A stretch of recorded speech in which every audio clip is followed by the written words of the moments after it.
Hello students, स्वागत है आप सभी का स्टडी प्लस 2 के इस एजुकेशनल यूट्यूब चैनल पर। माय डियर स्टूडेंट्स, आज हम लोग नेक्स्ट डिजीज पढ़ेंगे। हेल्थ एंड डिजीज में हमने मलेरिया पढ़ लिया। पिछले क्लास में मलेरिया हमने पढ़ लिया है। अब हम लोग मलेरिया के बाद पढ़ेंगे एक और प्रोटोजोअल डिजीज है, जिस डिजीज का नाम है एमीबियोसिस। एमीबियोसिस से आप क्या समझ रहे हैं? मतलब ऐसा डिजीज जो अमीबा से होता है, दैट इज एमीबियोसिस। यानी कि उसका पैथोजेन एक अमीबा है। अमीबा पैथोजेन कहने का मतलब कि अमीबा एक प्रोटोजोआ है और अमीबा उसका एक वेक्टर है। कहने का मतलब एंट अमीबा हिस्टोलिटिका एक पैथोजेन है जिसके कारण ये बीमारी होता है एमीबियोसिस। तो आज हम लोग उसके बारे में स्टडी करने वाले हैं।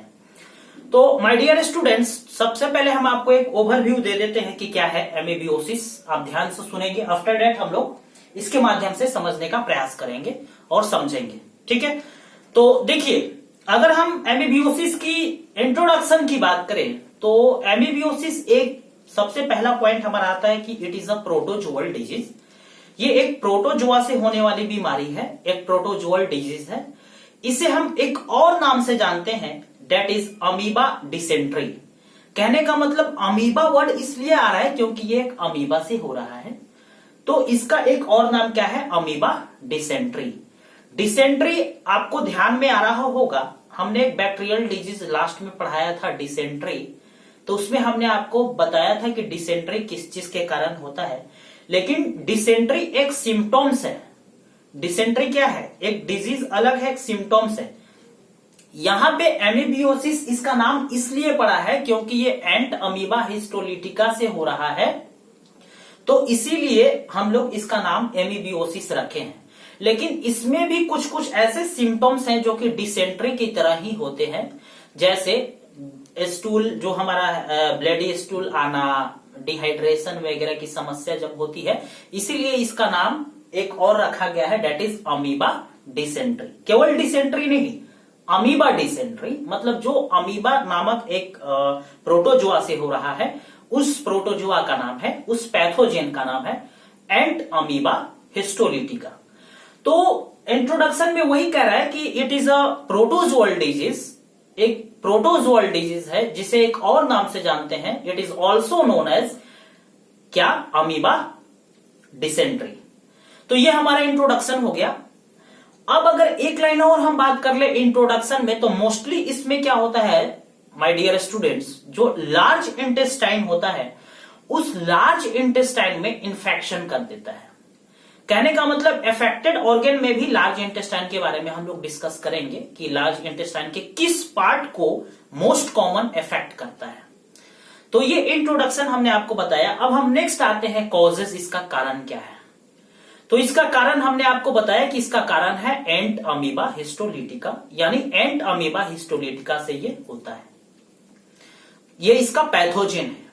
ठीक है, अब नेक्स्ट अगर हम बात करें कि अफेक्टेड ऑर्गन कौन सा है, कौन सा अंग इससे प्रभावित होता है, तो इससे प्रभावित होने वाला अंग है लार्ज इंटेस्टाइन, यानी बड़ी आंत। और माय डियर, बड़ी आंत में एक पार्ट मौजूद है, दैट इज कोलोन, यानी कि ये मोस्ट कॉमन इफेक्ट करता है colon part of the large intestine. अब हमने आपको बताया था कि जैसे उसका इफेक्टेड ऑर्गन, अगर आपको याद होगा जिस बीमारी का, उससे रिलेटेड आपको सिम्टम्स दिखेंगे। तो इफेक्टेड ऑर्गन के बाद हम लोग अब मोड ऑफ इन्फेक्शन की बात कर लेते हैं, यानी ये फैलता कैसे है, इसका मोड ऑफ ट्रांसमिशन क्या है, कैसे एक इंसान से दूसरे इंसान में ये जाता है। तो एक चीज आप ध्यान रखेंगे कि ये जो एंट अमीबा हिस्टोलिटिका नामक ये जो अमीबा है, ये जो प्रोटोजोआ है, ये प्रोटोजोआ जो हाउस फ्लाई होती है, यानी घर मक्खी जो होती हैं, उनमें मौजूद रहता है। और जब वो खाना पे बैठती हैं, फलों पे बैठती हैं, तो वहां पे वो इस प्रोटोजोआ को छोड़ देती हैं।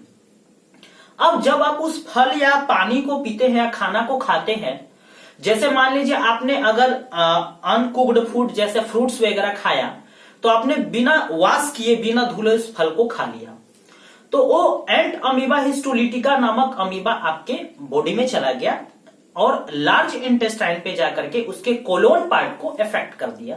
तो फिर आप में ये सिम्टम्स दिखने लगे, किसके? एमीबियोसिस के। तो ये मोड ऑफ इन्फेक्शन आप कह सकते हैं कि इट इज ट्रांसमिटेड और it is spread through out house flies and it is also affect और ऑल्सो ट्रांसमिटेड और also mode of the main infection. मतलब क्या इसका मोड ऑफ इन्फेक्शन है, इसका मीडिएटर क्या है? तो इसका मीडिएटर है contaminated food and water. Contaminated food and water कहने के साथ आप इसको एक और फूड में जोड़ सकते हैं, मतलब अनकुक्ड फूड जिसमें फ्रूट्स वगैरह आते हैं, उससे भी ये होने का चांस ज्यादा बना रहता है। जैसे आपने फ्रूट्स वगैरह अगर बिना धुले खा लिया तो आपको ये बीमारी हो सकता है। That is mode of infection. अब हम बात कर लेते हैं इसके सिम्टम्स की बात कर लेते हैं, इसमें क्या क्या लक्षण दिखते हैं। तो माय डियर स्टूडेंट्स, अगर हम एमीबियोसिस की बात करें यानी अमीबा से होने वाली एमीबियोसिस की बात करें तो इसका जो मेन सिम्टम्स दिखते हैं वो आपके एब्डोमिनल पेन दिखेगा, यानी आपके पेट में दर्द होगा। उसके साथ साथ आपको ब्लडी स्टूल यानी कि अगर दस्त आएगा या तो स्टूल के साथ ब्लड आएगा। कॉन्स्टिपेशन, कब्ज दिखेगा, लगेगा जैसे खाना पच नहीं रहा है। ठीक है, पेरिस्टाल्सिस मूवमेंट जो होती है हमारे इंटेस्टाइन की वो डैमेज हो जाती है, वो अच्छे से हो नहीं पाती है, तो जिसके कारण कॉन्स्टिपेशन दिखता है। अगर हम नेक्स्ट बात करें तो फीवर आपको इसमें देखने को मिल सकता है, फीवर आपको होगा। उसके बाद अगर हम बात करें तो क्रैम्प्स दिखने को मिल सकते हैं, कपकपाहट, डिहाइड्रेशन, क्योंकि एक और नाम हमने आपको बताया था डिसेंट्री। तो कुछ ऐसे लक्षण होंगे जो डिसेंट्री में दिखेंगे वो इसमें भी दिखेंगे। आपको फीवर हो सकता है, फीवर आएगा आपको, फीवर आने के साथ साथ आपको नोजिया भी आएगा। तो एक तरह से बॉडी वीकनेस भी आपको इसमें देखने को मिलता है। अब अगर हम सिम्टम्स के बाद टेस्ट की बात कर लेते हैं तो अगर ये सीवियर स्टेज में होता है, बहुत जल्दी अगर ये ठीक नहीं हो पाता है मेडिसिन के बाद भी, तो देखा जाता है कि भाई आखिर है क्या, डिसेंट्री है या अमीबा यानी कि अमीबियोसिस है।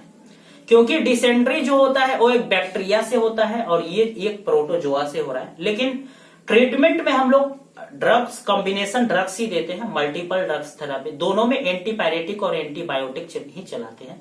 उसमें एंटीबायोटिक केवल चलाते हैं, लेकिन इसमें एंटीपायरेटिक के साथ एंटीबायोटिक भी चलाते हैं।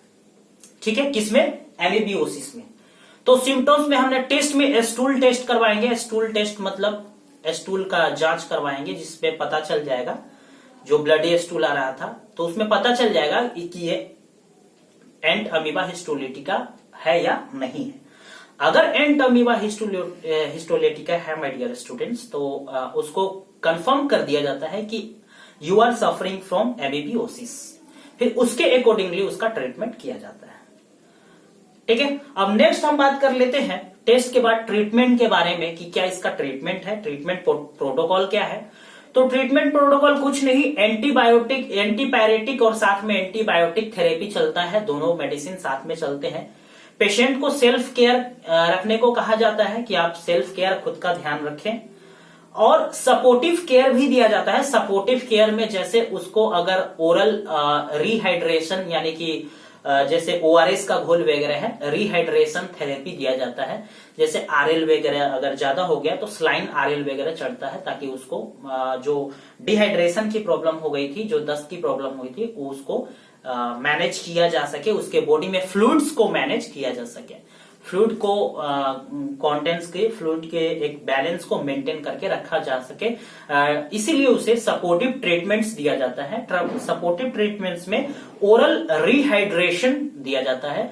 द वर्ड ओरल रिहाइड्रेशन का मतलब कि फिर से उसके बॉडी में हाइड्रोजन और ऑक्सीजन यानी कि वाटर की मात्रा को, वाटर रिटेंशन को मेंटेन करवा करके रखना, that is oral rehydration. Oral का मतलब माउथ से, जैसे ओआरएस का घोल वगैरह हम लोग देते हैं ना।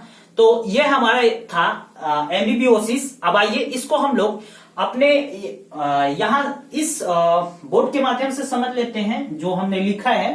माय डियर स्टूडेंट्स, आप इसका एक स्क्रीनशॉट ले लेंगे, या तो आप लास्ट में स्क्रीनशॉट ले सकते हैं। स्क्रीनशॉट के लिए आपको जब भी मौका मिले, जब भी ऐसा लगे कि हाँ हमें अब ले लेना चाहिए, तो आप ले लेंगे ना।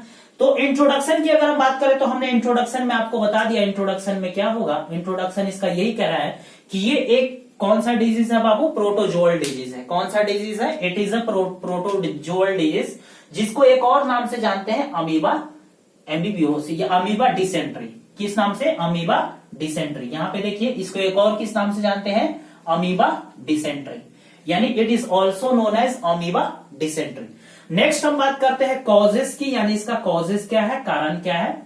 तो यहां पे आप देख सकते हैं it is caused by ant amoeba histolytica. ये एक प्रोटोजोआ है, ठीक है, ये एक प्रोटोजोआ है जो कि अमीबा के रूप में है। इसके कारण एंट अमीबा हिस्टोलिटिका के कारण ये एमीबियोसिस होता है, ये बीमारी होता है एमीबियोसिस। अब नेक्स्ट बात कर लेते हैं अफेक्टेड ऑर्गन की।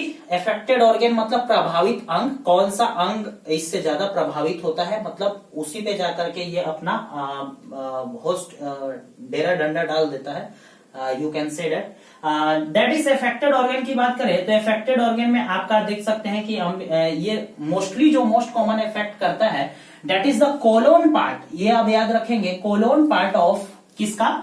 Colon part of large intestine. Colon part of large intestine, यानी लार्ज इंटेस्टाइन के कोलोन पार्ट को इफेक्ट करता है, ठीक है। अब नेक्स्ट बात करते हैं मोड ऑफ इन्फेक्शन, यानी कि इसका मोड ऑफ इन्फेक्शन क्या है। हमने आपको बताया था कि ये जो है स्प्रेड किसके द्वारा हो सकता है? हाउस फ्लाइज के द्वारा स्प्रेड हो सकता है, और also contaminated food and water, contaminated water के द्वारा, और जिसके अनकुक्ड फूड जैसे फ्रूट्स वगैरह जो होते हैं उसके कारण ये आप में ये ट्रांसमिटेड हो सकता है। That is the mode of transmission और मोड ऑफ इन्फेक्शन।